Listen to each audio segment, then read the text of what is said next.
भगवान के परम सखा हुए सुदामा। सुदामा जी बहुत ही गरीब थे। सुदामा जी बहुत गरीब थे मेरी माँ, पर उन्होंने कभी भगवान से शिकायत नहीं किया, कभी नहीं किया। मेरे पास ये नहीं है, मेरे पास वो नहीं है, हमें ये चाहिए, हमें वो चाहिए, कभी भगवान से शिकायत नहीं किया। गरीबी में अपना जीवन गुजार रहे हैं सुदामा जी। अब गरीबी का जीवन गुजारते हुए भी सदा वो प्रसन्न रहते थे, भगवान का चिंतन करते थे, रोज भगवान को रोज याद किया करते थे। घर पर चूल्हा जले या न जले मगर भगवान का नाम का त्याग नहीं करते थे सुदामा जी। कभी भगवान के नाम को भूलते नहीं थे। भक्तों, निस्वार्थ भक्ति था सुदामा जी का, जिसका भक्तों सुशीला के लिए एक वर्णन यहाँ पे लिखा है। दरिद्री का माताओं सुशीला तो परम पवित्रता थी, और सुदामा जी को दरिद्र नहीं कहा गया है, तो सुशीला को दरिद्र कहा यहाँ पर क्यों कहा गया है? सुशीला में कुछ पाने की लालसा थी, सुदामा में पाने की लालसा नहीं थी। हमारे पास भी कुछ होना चाहिए, घर अच्छी व्यवस्था होनी चाहिए। हमारे घर में ये नहीं है, वो होना चाहिए। सुशीला को गरीबी नहीं कहा, यहाँ पर माताओं सुशीला को गरीब नहीं कहा गया है, दरिद्र कहा गया है। भागवत कार्य में दरिद्र का एक और अर्थ होता है, आज किसी के घर पर जाओ और अगर उस घर पर वहां सामान बिखरा हो तो बोलचाल की भाषा में क्या कहते हैं? घर को दरिद्र बना के रखा है। ऐसा नहीं कि सुशीला के पति सुदामा में सामर्थ्यता नहीं थी, कुछ पाने की सामर्थ्यता थी, पर सुदामा लेते नहीं थे। जो किसी के उपकार दे दिया सामग्री को सुदामा ने कभी नहीं लिए। तो सुदामा जी तो केवल 5 घरों पर भिक्षा मांगते थे, केवल 5 घर पर, और उन 5 घरों पर जो कुछ भी मिल जाता था उसी से पेट पालते थे सुदामा जी। माताओं सुदामा जी गरीब थे, इसीलिए सुदामा से कोई रिश्ता नाता नहीं रखते थे। सुदामा जी गरीब थे ना, इसीलिए कोई रिश्तेदारी उनसे नहीं रखते थे, उनके घर कोई नहीं आते जाते थे, इसलिए सुदामा से कोई रिश्ता नाता नहीं रखते थे। भक्तों, रिश्ता तो जब जोड़े जाते हैं लोग जब आप बड़े आदमी हो, गरीब के ज्यादा रिश्तेदारी नहीं होते मेरे भक्तों। रिश्ते नाते तो लोग जब जोड़ते हैं जब वो पैसे वाले बन जाएंगे तभी। लाखों लोग ऐसे होते हैं जब कोई व्यक्ति पैसे वाले हो जाए तो टूटे हुए रिश्ते भी जोड़ देते हैं वो। ऐसा नहीं होना चाहिए, ये हम सभी को देखने को मिलता है, क्योंकि माताओं ये सही बात है।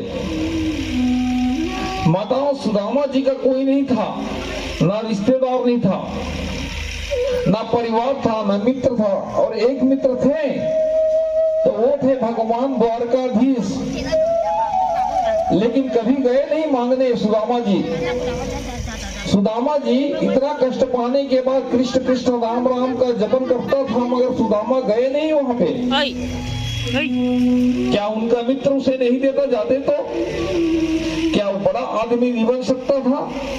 सुदामा के पास केवल एक धोती था, पुराना फटा पुराना बिल्कुल मैली, और उनकी पत्नी के पास केवल एक साड़ी था, मैली फटा पुरानी, जगह जगह सिल कर पहना हुआ है।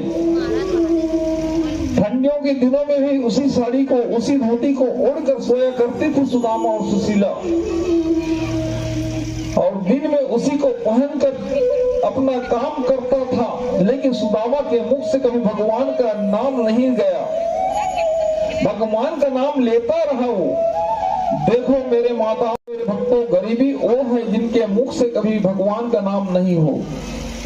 जिनके मुख में भगवान का नाम हो, उससे बड़ा कोई अमीर हो ही नहीं सकता। जिसके जीवन में गोविंद है, सुदामा जी के मुख में सदा गोविंद का नाम था, इसलिए तो वो बड़े हैं ना। हरे राम राम राम हरे हरे, हरे कृष्ण कृष्ण कृष्ण हरे हरे। मुख पर राम नाम, मुख पर कृष्ण नाम, ऐसे थे हमारे सुदामा जी ब्राह्मण के मुख से। माताओं, एक दिन सुदामा भिक्षा मांगने निकला तो 3 घरों का दरवाजा बंद था। 3 घर को दरवाजा बंद था। चौथे पर जब पहुंचे सुदामा वहां पर गए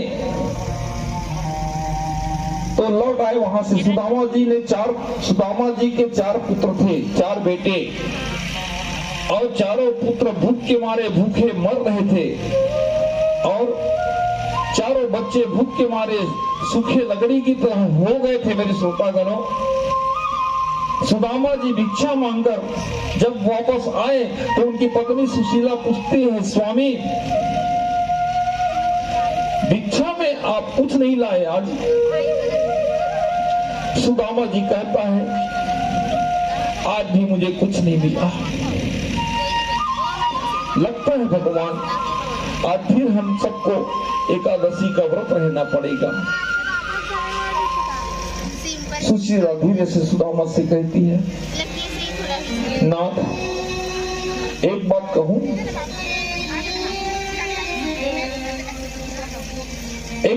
ना, और तो सब ठीक है, मगर मैं बच्चों को क्या जवाब दूंगी?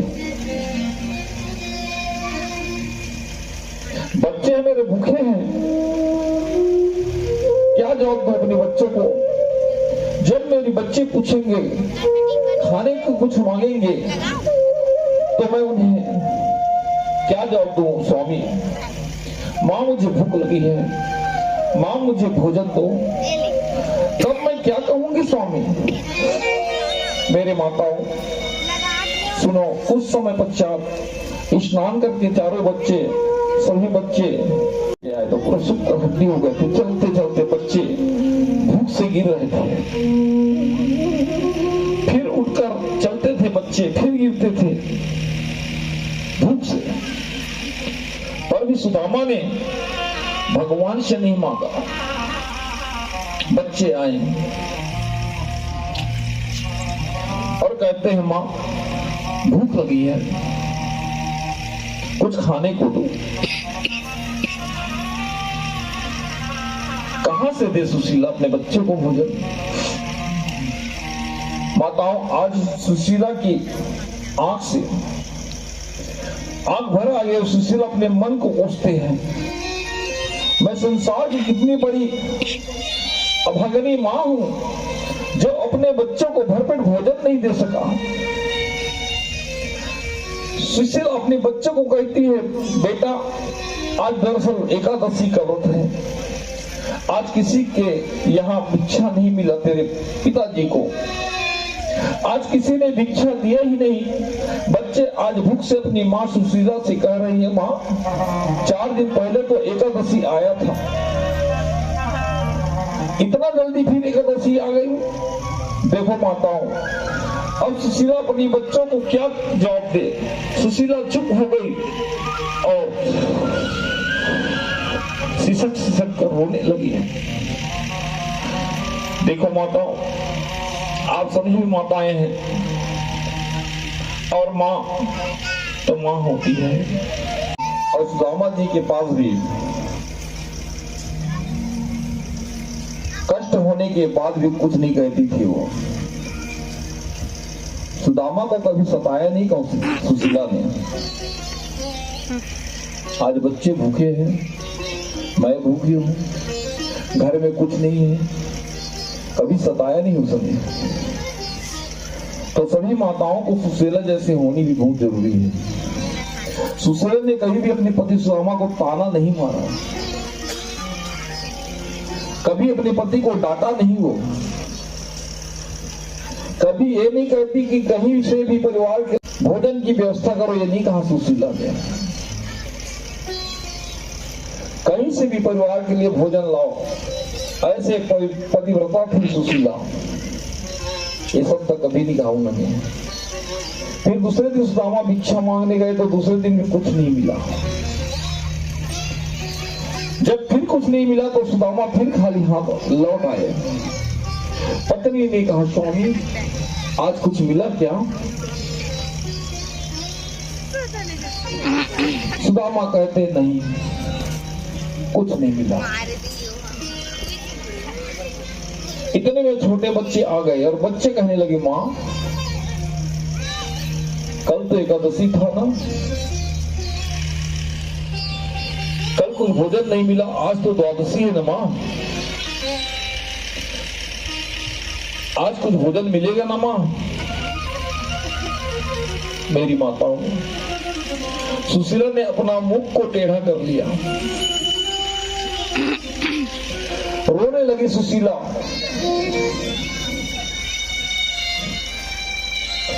और रो रो कर कहने लगी,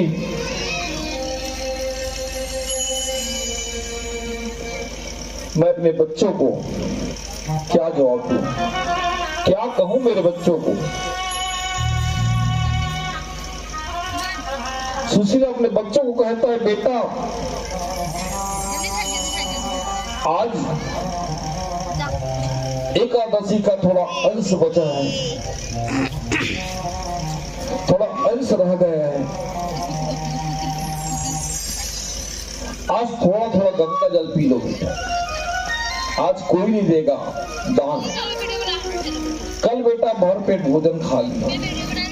बच्चे कहने लगे, माँ हमारे घर अगर भोजन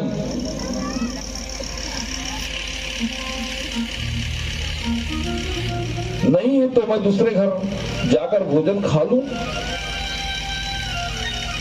सुशीला कहती, नहीं बेटा, किसी के घर जाना ठीक बात नहीं है, ना बेटा ना, घर में रहो बेटा। इस प्रकार मेरी माताओं, आज सुशीला के चारों बेटा घर पर लेट गए। बेचारे छोटे छोटे बच्चे करें तो क्या करे, छोटे बच्चे हैं ना। चारों बच्चों का हड्डी सूख गया, हड्डी पसलियां उनका दिखने लगा, आंखें घुस गई अंदर की तरफ, भूख के कारण, प्यास के कारण हड्डियां पसलियां दिखने लगी, चारों तरफ कालापन हो गया शरीर पूरा। अब तो बच्चे जी भर के श्वास ले नहीं पा रहे हैं, इतना कमजोर हो गए बच्चे, न चल पा रहे हैं, न बच्चे जी भर श्वास ले पा रहे हैं, न बोल पा रहे हैं। बच्चे भूखे लेटे हैं। अपनी माँ सुशीला से और सुदामा से बच्चे शिकायत भी नहीं कर रहे हैं। अब रात को सुशीला अपने सिरहाने पर बैठ जाती और बार बार अपने बच्चे के सिर पर हाथ फेरती और अपने साड़ी के पल्लू में जल में भिगो भिगो करके अपने बच्चों को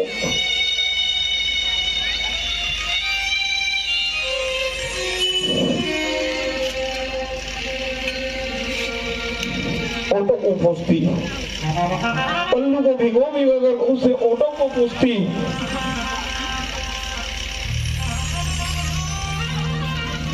और उसी सबसे क्या कर सुशीला मार होती।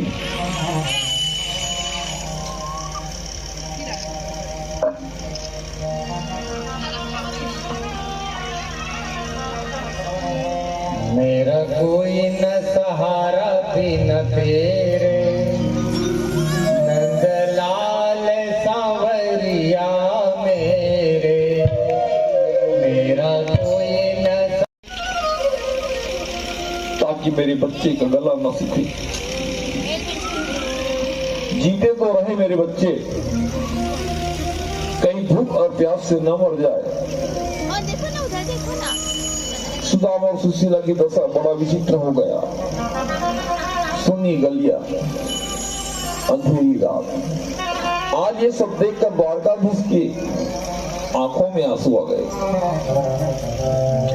आज कन्हैया अपनी मित्र की दशा देखकर रो रहे हैं। इससे पहले कन्हैया रोए नहीं थे, कभी हंसे थे, मुस्कुराते थे। रुक्मणी ने कहा, प्रभु आज रो रहे हैं?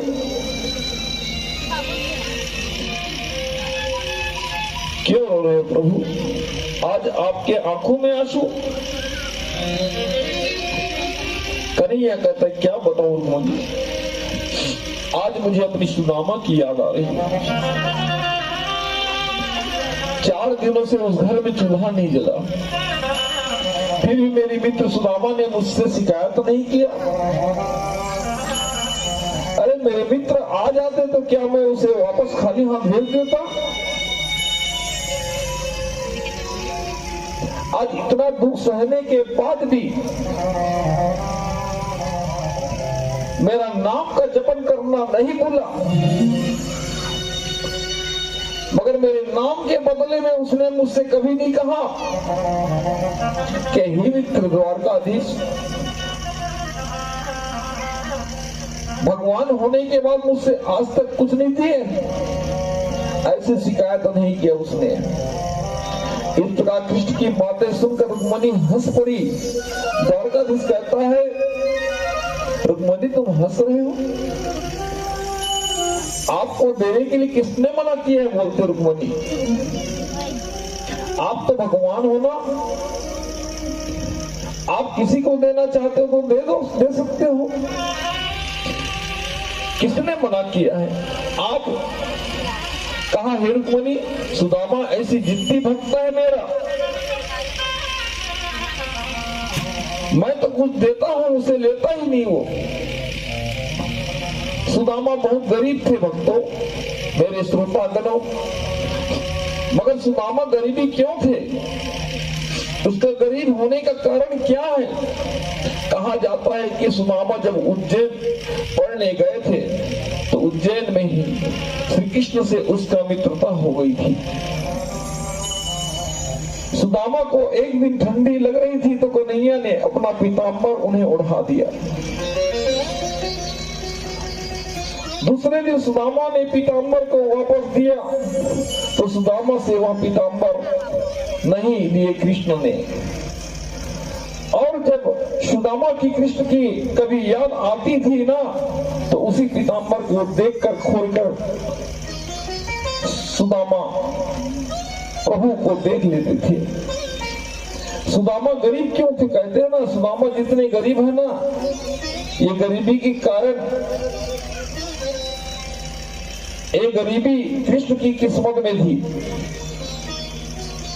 गरीब होने के कारण की कथा समझ करें। पहले सुदामा ने अपने ऊपर ले ली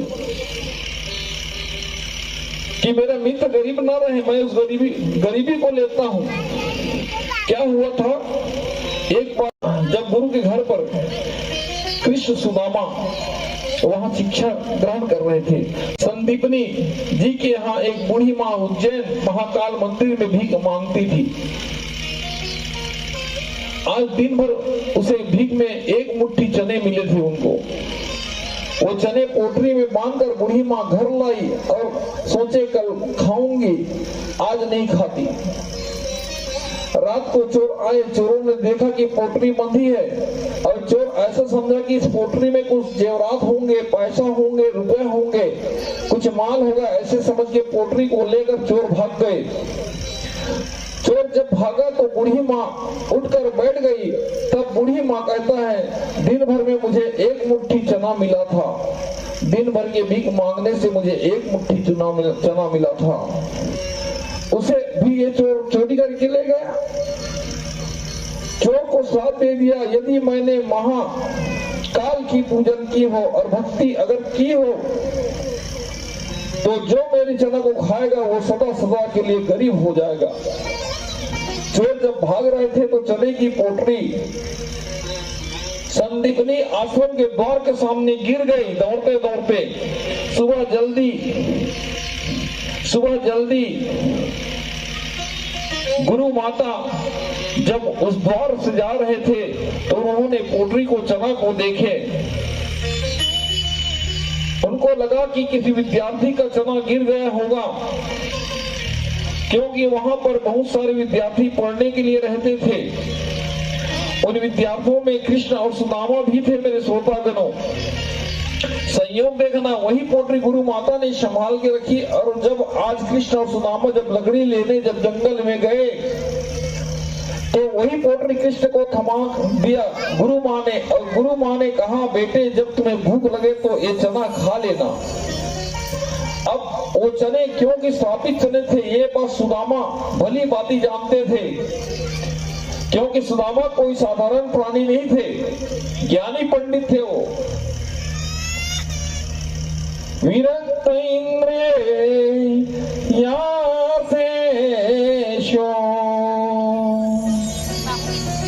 प्रशानी तात्मा जितेंद्रिया, सब कुछ जानते थे, सुदामा थे। आज वो चने सुदामा ने देखे कि मेरे कृष्ण खाएगा। कृष्ण के चने को सुदामा खाने लगे। भगवान कृष्ण लकड़ी काट रहे थे, सुदामा बैठे बैठे चना को खाने लगे। कुछ लोग कहते हैं ना, सुदामा ने कृष्ण के चने चुरा कर खा लिए इसलिए गरीब हो गए। गलत बात है मेरे भक्तों। अरे भाई, सुदामा के ने चने खाए जरूर थे, मगर खाने के पीछे उद्देश्य चोरी नहीं था उनका।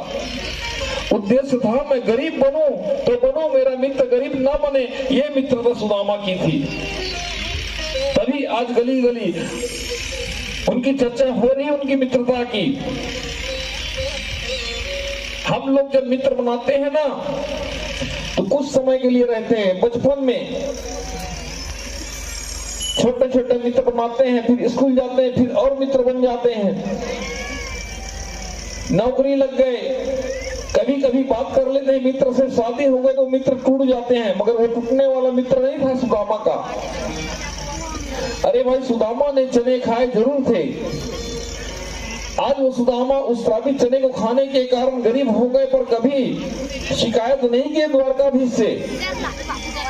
ऐसा विषम परिस्थिति में भी सुदामा ने कभी भगवान को बुलाया नहीं। सुदामा सदा भगवान का चिंतन करते थे। मेरे श्रोतागणों, स्थिति सम हो या विषम, आपकी स्थिति परिस्थिति अनुकूल हो या प्रतिकूल, लेकिन कोई बात नहीं, किसी भी हाल में ईश्वर को धन्यवाद करना मत छोड़ना जीवन में। मेरे श्रोतागणों, कई लोग शिकायत करते रहते हैं, भगवान ने ये नहीं दिया, भगवान ने हमें वो नहीं दिया। अच्छा, एक बात तो बताइए, यहाँ जितने लोग बैठे हैं, ये बताओ, जो लोग जन्म से ही विकलांग होते हैं, पोलियो की बीमारी होती है, कुछ लोगों को देखा होगा चल नहीं पाते, कुछ लोग को देखा होगा देख नहीं पाते, कुछ लोग को के हाथ काम नहीं करते जन्म से। अब बताइए, आप कहते हैं हमारे पास ये नहीं है वो नहीं है, आप उन लोगों से अच्छे ही हो। आप उन लोगों से अच्छे ही नहीं, हाँ या ना। जीवन में हम शिकायत हम बहुत करते हैं, ये नहीं है वो नहीं है। अरे विधाता ने जिनको जितना दिया है उसका हम धन्यवाद करें। विधाता का देते हैं परमात्मा, औरों के पास इतना नहीं है जितना हमारे पास है।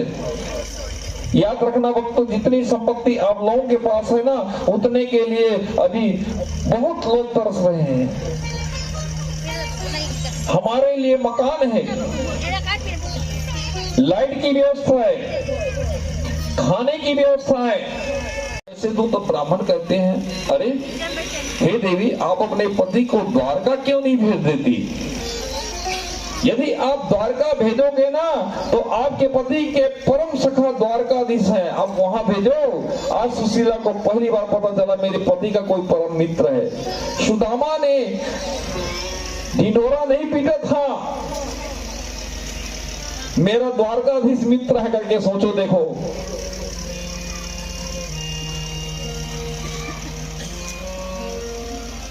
क्यों नहीं पीटा था? क्योंकि कृष्ण से बहुत प्रेम करते थे वो। आज सुशीला ने पूछा, क्यों जी, अब बताइए कि आप द्वारकाधीश के परम सखा मित्र हैं? सुदामा बोले हाँ।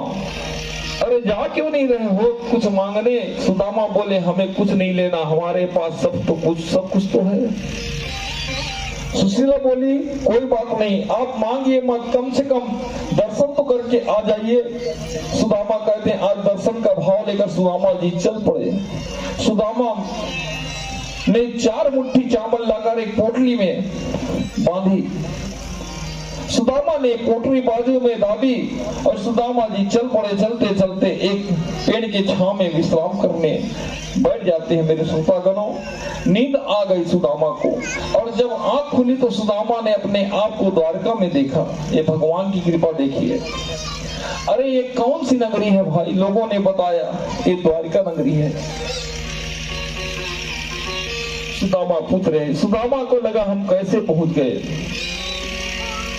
चलना हमारा काम होता है भक्तों, मंजिल तक तो खुद द्वारका पहुंचा देते, इस बात को ध्यान देना।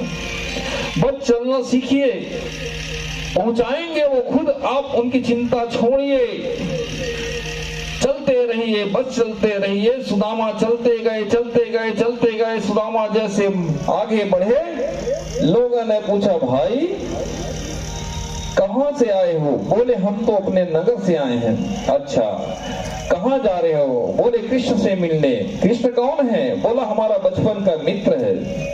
जब सुदामा लोगों से कहते हैं ना तो लोग सुदामा का हंसी उड़ाते हैं, वाह अच्छे नया नाटक है भीख मांगने वालों का। जब सुदामा ने मन में भाव रखा, जब द्वारपालों ने दर्शन नहीं कराया तो सुदामा को लगा मुझे वापस जाना चाहिए। सुदामा वापस गए, परंतु उन्हें लगा इतनी दूर आए हैं तो क्यों ना मिलकर हम चले जाएं अपने मित्र से। फिर प्रार्थना किया, विनय किया द्वारपालों से, भैया जी फिर एक बात तो मुझे कृष्ण से मिला दो। एक द्वारपाल को दया आ गई। द्वारपाल बोला ठीक है, मैं जाता हूँ कृष्ण को अपना संदेश सुनाता हूँ आपका। अरे द्वारपाल ने भगवान कृष्ण की ओर प्रस्थान की। कृष्ण के पास जाकर भगवान से कृष्ण को प्रणाम करता है। सरकार आपकी जय हो। सुदामा का संदेशा जब द्वारपालों ने सुनाया, भगवान ने बोला क्या हुआ द्वारपाल? तब द्वारपाल ने कहा शीश पगाना झगा तन में प्रभु, जाने को आही बसे के ही ग्रामा, धोती फटी सिलटी दुपटी हरू, पाम उपना के नहीं समाना, द्वार खड़ियो द्विज दुर्बला एक रहो, चकिसो वसुधा अभिरामा, पूछत दीना दयाल को धाम, बतावत अपनो नाम सुदामा, बतावत अपनो नाम सुदामा। जैसे सुदामा नाम सुना द्वारकाधीश दौड़ पड़े। सुदामा सुदामा मित्र सुदामा, दौड़कर द्वारकाधीश ने सुदामा को अपने हृदय से लगा लिया। देखो देखो ये गरीबी, ये गरीबी, यहाँ कुर्सी लगा दो भैया। कृष्ण के दर पे मैं विश्वास लेके आया हूँ। खाली लोटा मेरे बचपन का यार है, यार है मेरा श्याम, यही मैं सोच कर विश्वास लेके आया हूँ। अरे द्वारपालो कन्हैया से कह दो, अरे द्वारपालो कन्हैया से कह दो, इधर पे सुदामा गरीब आ गया है, इधर पे सुदामा गरीब आ गया है। भटकते भटकते न जाने कहाँ से, भटकते भटकते न जाने कहाँ से, तुम्हारे महल के करीब आ गया है, तुम्हारे महल के करीब आ गया है। अरे द्वारपालो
ऐसे तरफे समा परवाना के लिए कन्हैया उतना रोया रोया है। आज सुदामा के लिए जितना राधी रानी रोई कान्हा के लिए, कन्हैया उतना उतना रोया है सुदामा के लिए। पाम के छाले देख देख कर आंख भर भर के रोए, और अपने बचपन की यारी याद याद करके रोए। आंसू थे भर पाई बस हर जाना के लिए, कन्हैया उतना रोया रोया बस सुदामा के लिए। आज जगत में पालनहार अपने आसन पर सुदामा को जिसके पास खाने की रोटियां नहीं थी उसको इतना आदर किया। आज हमारे द्वारकाधीश ने, अरे भक्तों, प्रेम का सही मूल्य कौन चुका सकता है? दृश्य देख लीजिए, यही प्रेम के मूल्य है। भगवान द्वारकाधीश और सुदामा की। दुनिया वाले से प्रेम करोगे ना तो प्रेम का कोई मूल्य नहीं देंगे। दुनिया के लोग अपना किसी के साथ लाख अच्छाई कर और एक गलती आपसे अगर हो जाता है तो दुनिया के लोग लाख अच्छाई को भुलाकर एक गलती को याद रखते हैं। और मेरा कन्हैया तुम लाख बुराई करना और एक अच्छाई हो जाए तो मेरे कन्हैया लाखों बुराई को भुलाकर एक अच्छाई को याद रखता है कि मेरे भक्त ने एक अच्छाई किया। सुदामा रो रहे हैं।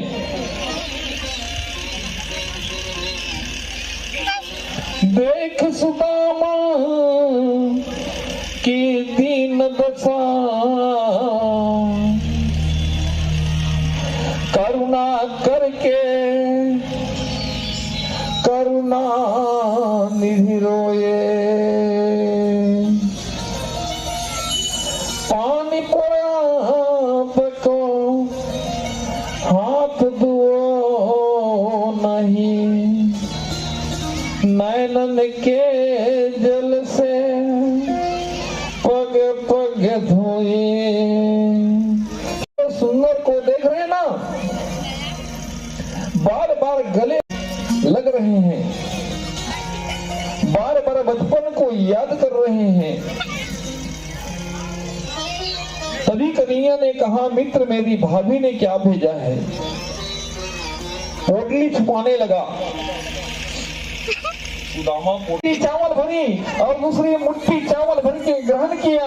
अब तीसरी मुट्ठी जब खाने लगी तो रुक्मणी जी ने हाथ पकड़ लिया, सरकार सब कुछ खा लेंगे, हमारे लिए प्रसाद तो छोड़ दो। भगवान ने पूरा समर्पित कर दिया, ये लोग बांट के खा लेना। भगवान ने पूरा समर्पित कर दिया। ये ऐसे ही मित्रता, ऐसी प्रेम बहुत दिनों तक सुदामा रुके, बड़ा प्रेम का हुआ। अब जब सुदामा जाने लगे, आज्ञा मांगने लगे, सुदामा जी ने सोचा जब हम जाएंगे तो मेरे मित्र जरूर हमें अपने भाभी के लिए कुछ देंगे, मगर भगवान ने कुछ नहीं दिया। सुदामा जी सोचने लगे शायद मेरे मित्र का ध्यान नहीं होगा, तो सुदामा जी कृष्ण को ध्यान दिलाने के लिए एक बार फिर कहते हैं, अच्छा मित्र हम जा रहे हैं। भगवान बोला ठीक है जाओ। सुदामा सोचता है हमारे पत्नी ने तो कहा था आपका मित्र द्वारकाधीश है, जाओ कुछ देगा, मगर मेरे मित्र ने तो एक फुटी कौड़ी भी नहीं दिया यार। तब सुदामा जी कहते हैं, मित्र एक बात आपसे कहनी थी, तुम्हारे भाभी ने एक संदेशा भेजा था। भगवान बोले बताओ क्या भेजा था। एक मास दुई पाख में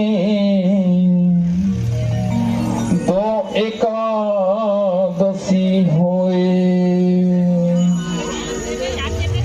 सो प्रभु दीन दयाल ने नित्य प्रति दिन हुई। आपके भाभी ने खबर भेजी थी। एक महीने में 2 पक्ष होते हैं, लेकिन 2 पक्ष में 2 एकादशी होते हैं, लेकिन द्वारकानाथ आपने तो हमको रोज एकादशी दे दिए। ये सुदामा का इशारा था भगवान को अपनी हालत को सुधार करवाने के लिए। भगवान कहते हैं शायद आपको ध्यान आ जाए आपको देने के लिए। भगवान सुदामा से फिर कहते हैं, हे मित्र भाभी को ये मेरा संदेश जरूर देना। क्या कहते भगवान?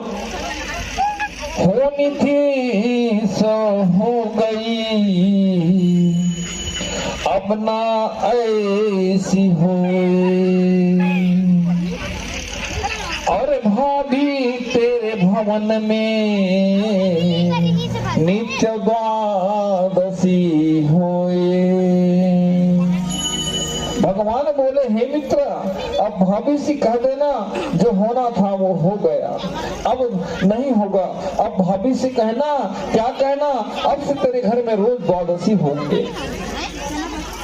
कहने का तात्पर्य यह माताओं, आज सुदामा सुशीला की गरीबी के कारण रोज भूखे रहते थे, रोज भूखे रहते थे। आज उन सभी को एकादशी का फल प्राप्त हो जाता है रोज भूखे रहने के कारण। एकादशी का फल प्राप्त होता है प्रभु से साक्षात दर्शन प्राप्ति होने से, सुदामा की तांबुल ग्रहण करने से आज सुदामा के परिवारों को एकादशी का ही उद्यापन हो गया, कहा गया है, और आज द्वादशी का फल प्राप्त हो गया। सच्चा भक्तों को भगवान की साक्षात दर्शन होता है। मेरे तो उनकी झोपड़ी गायब थी।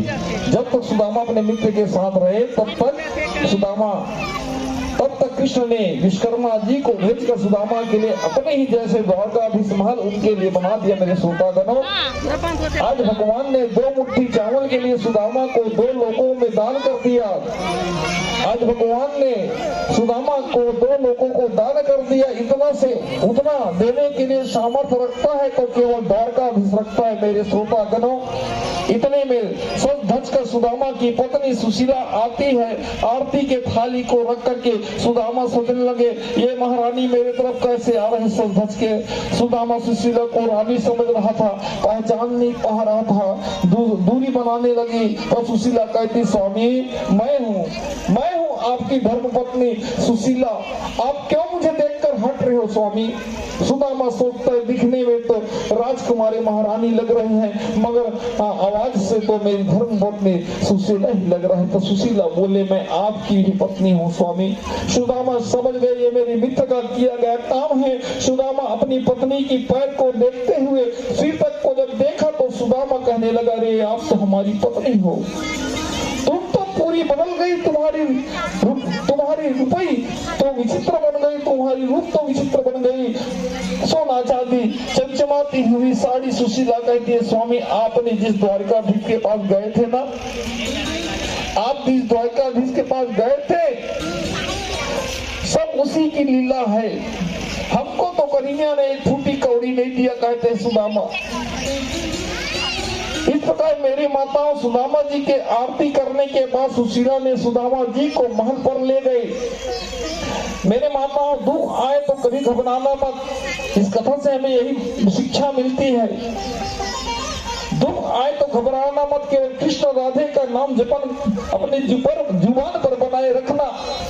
आज की सुदामा चरित कथा से हमें यही शिक्षा मिलती, जिनके जुबा में गोविंद का नाम हो, उससे बड़ा और कोई नहीं हो सकता, उससे धनवान कोई नहीं हो सकता। आज सुदामा को ही जगत के पालनहार ने, 2 लोक के स्वामी सुदामा को बना दिया। मेरी श्रोतागणों, माताओं, जिस प्रकार सुदामा जी के बिगड़ी को गोविंद ने बनाया, वैसे ही जिन भक्तों ने सुदामा चरित की कथा का श्रवण किया, सच्चे भाव से सच्चे मन